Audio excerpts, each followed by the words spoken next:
Anders was born in 1970. I was then 30 years old. I realised while expecting him that something was wrong, because it was like having a little fluttering bird in my tummy. And I had to have a cesarean to have Anders out, and I heard them saying as I came through the anaesthetic, quickly, quickly, he's not breathing. And after that I had to wait for some time before I woke up properly, and they had taken him away, so I never saw him. He was put into an incubator where he was for 3 months. I was kept in hospital for 10 days, so that completely changed my life. I had been a very busy stringer or international journalist travelling the world, and obviously I had to stop that. While all this was happening, my husband luckily could take time off his work. My husband previously had been a special class teacher, so that was very helpful because he could judge Anders, and right at the start he said he shall not be in a special class because even if he's not moving, I know that he's going to be very intelligent. But I believe, I'm told by all his colleagues of special class teachers, don't listen to your husband, all fathers say that. But I did listen to my husband. And we did not let Anders go into a special class, which was the right thing to do. It turned out that Anders, he didn't get a diagnosis until he was 14 years old. So we were 14 years in limbo. I can't describe that, what that was like, not in the short time I've got. But every day different ideas were given. Nobody knew anything about it. At the age of 14, we knew, even my husband had to admit, he'd been in a normal school, doing very well. He was bullied quite a lot. They used to make him run because he was very clumsy. But he'd come home and say, "Mum, why do they always choose me when the teacher leaves the room to throw their rubbers and their pencils at? Why did they just choose me?" With a great smile of really proud of it. So we realised he was being bullied, and therefore we had to talk to the headmaster. But to him, we realised we must change our value system. And so at the age of 14, we had a talk with him. What we were told then, he had to be watched 24 hours a day, or he would eat himself to death. That's all they knew. They didn't know what it was, but we knew that he was stealing food. If ever we went anywhere where there was food, it would suddenly disappear. That we could never leave the room with food. We had to start locking our fridge.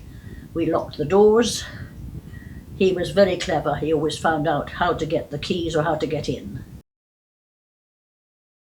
My doctor, or rather my son's doctor in Sweden, discovered this Lancet, the International Medical Journal, that's English, written by Dr. Lawrence. The first article ever written in the Lancet on Prader-Willi syndrome. And the doctor called me and said, "Come here when you can, because I think I've discovered what Anders maybe has as a syndrome." So he and I went through that document and said, it does sound like it, but Anders was in England then, so was Dr. Lawrence.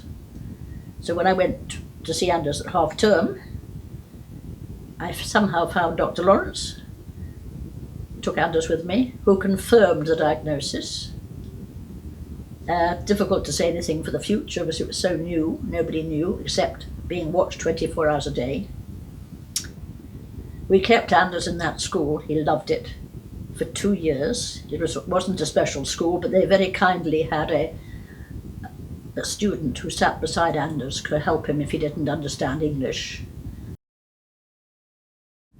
So I rushed back to Sweden, and there I met Martin Ritzen. Never forget that first meeting. I didn't have Anders with me, of course. I just had him at boarding school. And Martin Ritzen was wonderful. And he told me that so little was known about it that he was fascinated, he was going to concentrate on it. He was an endocrinologist himself. And he said, actually, I have diagnosed 4 other families this year. So I said, wonderful, thank goodness. And I took my pen out, give me their telephone numbers quickly, I can't wait to meet them. And he said, sorry, Jean, I have the names, but nobody else has them. So I said to him, look, put yourself in my position, and the others' position, parents, in limbo for 14 years, not knowing what your son or daughter can expect in the future, if they have a future, and obviously wanting to find others with similar situations you can exchange with and get together. And after some very nice long discussions, we agreed I would invite them home to my house the 19th of April 1986. They all came with their Prader-Willi sons and daughters, and we knew, we'd planned in our head, my husband and I, we knew we needed to have time to ourselves, parents, without the kids. We needed to discuss them. So we had a brilliant idea. Let's give them all a salad to eat, all of us, the parents as well. And I had the salad ready in the kitchen with salads and carrots and all the things that were not too bad to eat, and said to the Prader-Willis, would you mind going into the kitchen where they're never allowed to go? I'm sure the others won't either. And they had just those, everything else was locked, the fridge was locked, the freezer was locked, and they just had the salad to make a salad for us all, while we could talk, parents, and exchange our ideas. And right at the start I knew that Sweden, a big country, small population, very few people in the world speak Swedish except the Swedes and a few Finns. We must go international, there's no question about it. We've got to get money for research, and for any company, whether it's a pharmaceutical industry, whatever, we're going to get to fund us. They will want to have it worth funding where they know it could be international. Our first meeting was to see if there were other people. There must be others in Sweden. So that's where we started, of course, was in Sweden. And we had our first Swedish conference in 1986. Martin Rutzen was helping because I was very lucky, which started the international as well as the Swedish. I was travelling the world still when my husband was at home to look after Anders. And every time I went to a different country, sent as a stringer, or from my own company, Cross Cultural Relations Centre, I would ask him to contact one of his colleagues in the hospital, one to see if they had diagnosed Prader-Willi in that country, and even if they had not, to take time to see me. And I never forget that first conference. First, it was so wonderful to see 22 countries, some of whom I'd met before, some of the parents when I'd been in their countries. But I remember Dr. Prader saying one thing he said was, I've learned more from the parents than I've learned through all the years of research I've done. We'd have a 3-day conference to start with. First day, scientists only.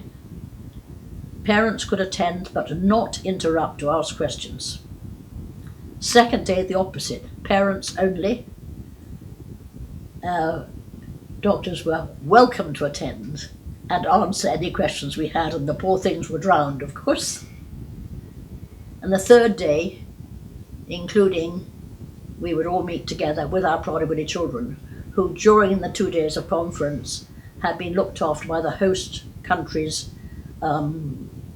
hosts, because they knew about Prader-Willi, so they'd have lovely outings and get together. And that was also good for our kids, because again, they couldn't speak each other's languages. Anders, of course, was wonderful because he could speak English. He learned English within 3 months. He became fluent in England when he went to school. So he could help certain people with English, but not many of them. But it worked very well because they all got on so well because they all had Prader-Willi. And that made something in common with them all, of course.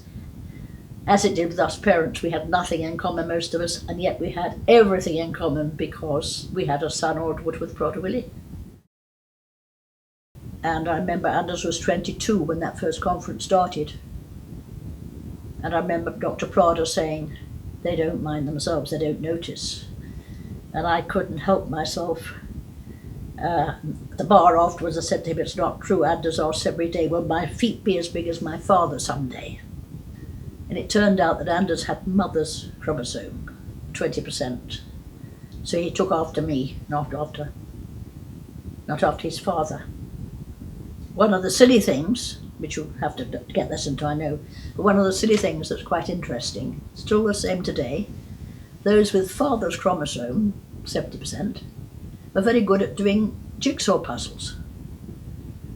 But mother's chromosome, they couldn't. Well, I can't do jigsaw puzzles. My husband was very good at it, and Anders couldn't do them either. So what you'd normally say, well, takes after his mother. He really had a very good life, and every photograph you look at, big smiles on his face. He loved doing things, he loved trying new things. His sport was judo, which isn't something you think, but he had a brown belt, got as far as a brown belt. He was about to have black belt the year when he died, unfortunately. He died totally unexpectedly at the age of 50. He was about to be 50, and we had all the celebrations planned at the same time as I was going to be 90. So to me, it's my baby, and I'm going on following what's happening and encouraging what's happening as much as I can.